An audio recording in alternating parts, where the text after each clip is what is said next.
Continuamos con información de la economía y harta información económica. Por ejemplo, hablábamos más temprano del tema del empleo, también el dólar que se está acercando, se acerca a los 1.000 pesos. ¿Qué efecto tiene esto en el valor, por ejemplo, de la moneda norteamericana en nuestra economía, en la inflación, en los fondos de pensiones, en el funcionamiento de la economía en general? Lo conversamos con Claudio González, director de inversiones de GH Capital Invest. Claudio, un amigo de la casa, ¿cómo te va? Muy buen día. Hola Andrés, muy buen día. Muchas gracias por invitarme. Sí, estaba revisando un poco los números, Claudio, del dólar hoy día. Claro, ha bajado un poquito las últimas 2 jornadas. Tuvimos un pic de 9.88, el más alto en 17 meses el día lunes. Estamos en 9.80, no es que haya caído mucho tampoco. Pero ¿cómo se explica esta alza, este dólar que vuelve a coquetear en los 1.000 pesos? Primero que todo, partamos explicando el escenario para entender qué es lo que está sucediendo. Bueno, el escenario es de que naturalmente la moneda chilena, el peso chileno, debería tender a devaluarse, es decir, debería tender a aumentar lo que conocemos normalmente como el precio del dólar. ¿Por qué? Porque tenemos varios factores, los 4 que en general determinan el precio del dólar en contra de la economía chilena. El primero es que tenemos un diferencial de tasas de interés, es decir, las tasas en Estados Unidos están altas para combatir todavía ellos la inflación, que aún persistentemente se mantiene alta, y su economía está muy fuerte, y nosotros hemos ido bajando rápidamente la tasa de interés porque ya hemos combatido la inflación, eso es un buen aspecto, pero nuestra economía está muy débil. Eso es lo que se denomina el diferencial de tasas, ¿no?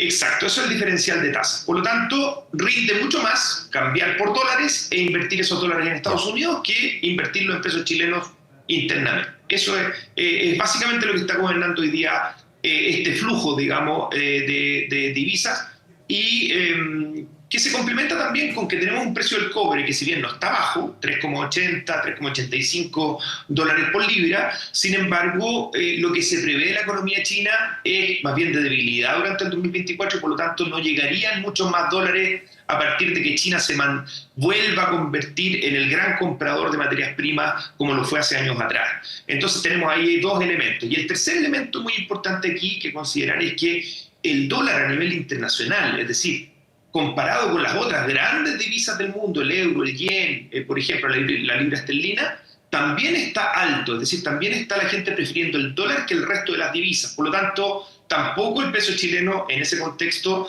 es una divisa relevante para ser demandada por el mundo. Por lo tanto, lo que vemos hoy día es que el dólar debería, por las próximas semanas al menos, mantenerse relativamente alto hasta cuando no haya un dato americano de la economía americana y de la decisión de la Reserva Federal, Banco Central de Estados Unidos, que nos indique que podría bajar las tasas. O sea, mientras ellos nos den la señal, como dices tú, porque las últimas señales, las luces, es que no van a bajar las tasas, o que se van a mantener, o como dices tú, la economía está en un nivel que quizás todavía no amerite un recorte de tasas. Mientras no exista esa señal, vamos a ver un dólar y todo lo que tú nos has contado ese escenario, más o menos en torno a esto, ¿no? De 70, acercándose a los 1.000, o ¿por qué no? Superando los 1.000.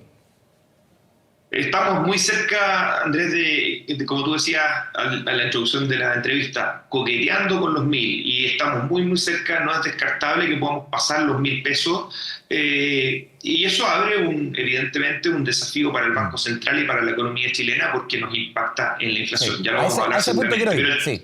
A ese punto quiero ir, Claudio, porque, claro, veníamos y lo conversamos, yo recuerdo contigo, en el último IPC, que fue inusualmente alto.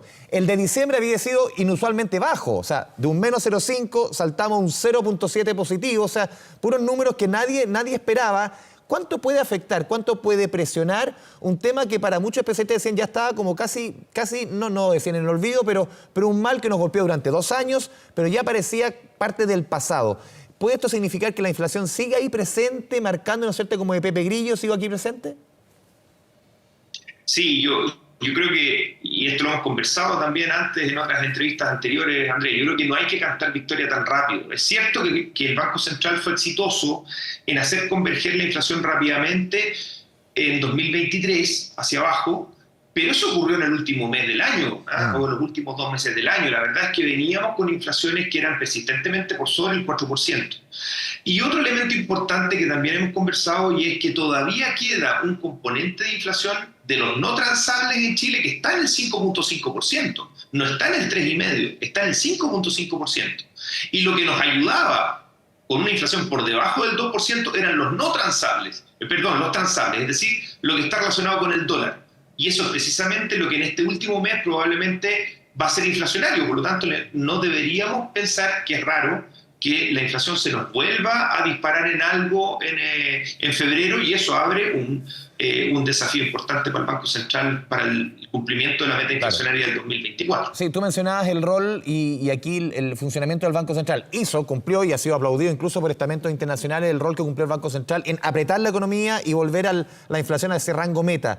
¿Qué ancho de cintura tiene el Banco Central frente a este escenario de alza del dólar? Porque esto se discute, se ha discutido mucho durante el último tiempo y al final, ¿qué nivel de incidencia puede tener el dólar y qué herramientas tiene para lograr? Porque su pega principal es mantener la inflación a raya, no contener el dólar. Entonces, ¿qué herramientas tiene el Banco Central, y cuán útiles son esas herramientas en una economía tan compleja como la de hoy día?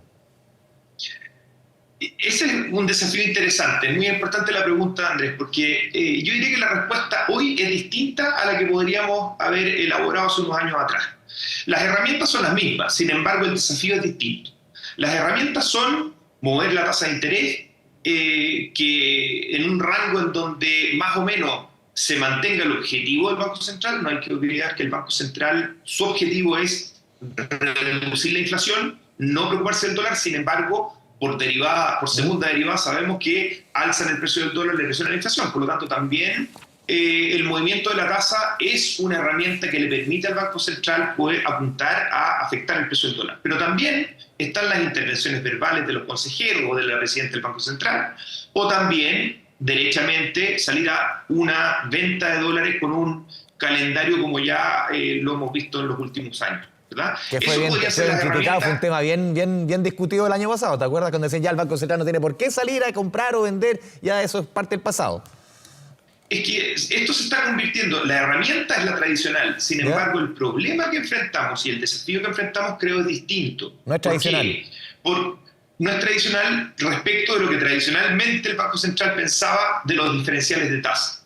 Cuando existían estos diferenciales de tasa entre la economía americana y la economía chilena, lo que pasaba era que uno más o menos tenía dimensionado, el Banco Central tenía dimensionado cómo eran los flujos de capital entre Chile y Estados Unidos. Pero resulta que en los últimos años esos flujos se han hecho muchísimo más volátiles. Ha llegado mucho menos dólar desde fuera de inversión, de cartera, y ha salido bastante más dólar desde Chile por la inversión que los chilenos han hecho afuera después del estallido social y la pandemia. Por lo tanto, esos dólares no han vuelto y por tanto la volatilidad de los flujos se ha hecho bastante más importante. Aquí, ¿qué concluimos con esto? Que las herramientas tradicionales no nos ayudan del todo a los nuevos desafíos, que significa entender flujos mucho más volátiles que tendríamos que pensar en compartir de otra manera. Y hay que buscar nuevas herramientas. Claro, las herramientas que servían para el pasado quizás hoy día no son las más correctas. ¿Por dónde puede ir quizás o se requieren cierto tipo de reformas? ¿Cómo ves tú las herramientas que se deben adoptar para escenarios como este? Es que en este caso las herramientas son mucho más estructurales, creo yo, Andrés. La herramienta pasa porque entender que el tipo de cambio es el precio relativo de dos economías. La economía americana yendo bien y fuerte hace que uno quiera la moneda de Estados Unidos. La economía chilena yendo lento o cayendo, aumentando el desempleo, cayendo en producción, hace que uno no quiera la moneda chilena. ¿Cuál es la forma de resolver eso? Bueno, que estructuralmente volvamos a crecer, volvamos a generar incentivos para atraer inversión, no solo inversión ¿verdad? minera de aquí a 10 años, sino que inversión también para diferentes sectores productivos que pueden ir por más corto plazo, y que generemos un entorno que nos permita mostrarle al mundo que la economía chilena vuelve a ser esa economía pujante. De esa manera vamos a tener un tipo de cambio un poco menor. Sí. También te invito a revisar algunos efectos que ha tenido de manera inmediata, o por lo menos este último mes, el precio del dólar. Estaba revisando los cálculos que publicó ayer CIEDES. Los multifondos en el mes de febrero, el fondo A sube 5,67%, el B 4,36, solamente en febrero. El fondo C, 2,59. Para que tú nos expliques, claro, muchos fondos, muchas inversiones de las AFP, afortunadamente, un tremendo mes de febrero, acompañado de un tremendo mes de enero, habíamos tenido años bien asiagos, se ha ido recuperando. ¿Y por qué sube tanto? Y tú nos explicas mucho mejor que yo, ¿por qué el dólar repercute tanto en estos números positivos que hemos visto? Y si esto se va a mantener, porque uno esperaría que de manera que si el dólar vuelve a esa normalidad, no sé, bajar a 800 y algo, estos números que te estoy contando, multifondos, también debiesen volver a o retroceder. Es importante poner el contexto. Como tú dices, tenemos fondo A, B, hasta el E, ¿cierto? El fondo A y el B, sobre todo, hasta el C, son fondos que están muy diversificados con una buena parte de la inversión fuera de Chile, y en gran medida en inversiones en Estados Unidos, en acciones, en otros instrumentos de renta fija en Estados Unidos. El fondo E, como contraparte, está invertido totalmente en pesos dentro de Chile casi. Por lo tanto, cuando le va bien a las bolsas internacionales y además el dólar sube, evidentemente que los fondos A y B van a mostrar estas rentabilidades como tú has descrito de febrero, que son muy buenas.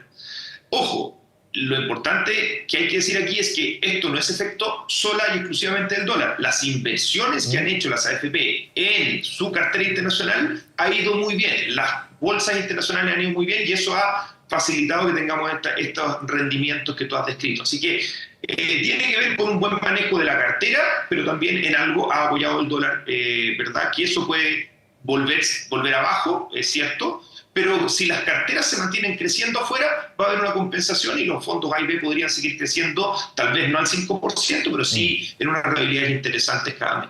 Sí, Claudio, para ir cerrando, imposible no preguntarte también por las cifras que conocimos hoy del desempleo, 8,4% en el trimestre móvil noviembre-enero, 4 puntos más arriba respecto a un año atrás. Estoy viendo, claro, un récord en cantidad de ocupados, si consideramos obviamente la cantidad de trabajadores, la fuerza de trabajo, no así, si lo llamamos a porcentaje, no es un récord, pero sí en número frío, 9.273.000 y fracción la cantidad de ocupados. Los desempleados crecen 8,5%. Estaba leyendo algunos análisis, y aquí te dejo la palabra, de que quizás el peor momento, quizás el pic de desempleo ya llegó, de que quizás ese momento que se espera el tránsito más oscuro ya está pasando, que de aquí en más, no sé si eso va a ver una economía boyante, pero sí que ese peor escenario ya pasó. ¿Cómo lo ves tú?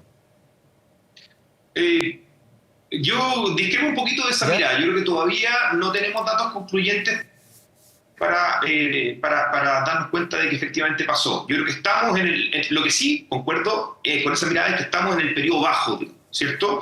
Tal vez no el más bajo, pero estamos en unos periodos más bajos del desempleo, pero no descartaría que sigamos viendo algunas décimas más de desempleo en los próximos trimestres móviles. Fíjate que si uno compara la tasa de los ocupados respecto de la fuerza de trabajo que había en el trimestre diciembre 2019, febrero 2020, respecto de la última cifra, que es diciembre 2023 a febrero 24, fíjate que la cantidad de ocupados respecto a la fuerza de trabajo era un punto superior hace 4 años atrás que hoy día. Entonces, aquí hay algo estructural también, Andrés, que tiene que ver con que está la economía chilena siendo cada vez menos capaz de absorber a la fuerza de trabajo, está siendo menos capaz de completar puestos de trabajo, y eso, si es que no mejoramos en el crecimiento, nos va a acompañar durante los próximos meses. Por eso soy un poquito pesimista, Claudio, al respecto. Y un elemento, porque estaba revisando si se descompone esa cifra de desempleados, crece casi un 8% por persona o cesante derechamente, pero casi un 15% por personas que buscan trabajo por primera vez. Y ahí también es un elemento no menor. La mayor incidencia uno podría ver quizás porcentualmente en personas que buscan trabajo por primera vez, jóvenes, uno se imagina, también, ¿por qué no mujeres? Muchas mujeres, crece preocupantemente el número de mujeres que tienen que ir hacia la informalidad. Eso también te habla de un mercado laboral que no está respondiendo. Que no está respondiendo. Yo sumaría a ese análisis tuyo a posibles inmigrantes que están buscando trabajo formalmente por primera vez también. Es decir, tenemos una fuerza de trabajo distinta mucho mayor y que no está siendo absorbida adecuadamente por la contratación del sector productivo. Gran desafío para la economía chilena, que creo que no estamos en el momento más bajo. Ojalá que pronto sí llegue ese momento para que podamos salir, pero yo diría que nos va a acompañar el desempleo como fenómeno durante todo el 2024, lamentablemente. Claudio González, te agradecemos este espacio con Canal 24 Horas. Muchas gracias. Buena jornada. A ustedes, Andrés. Muy buenos días. Gracias. Chao, chao.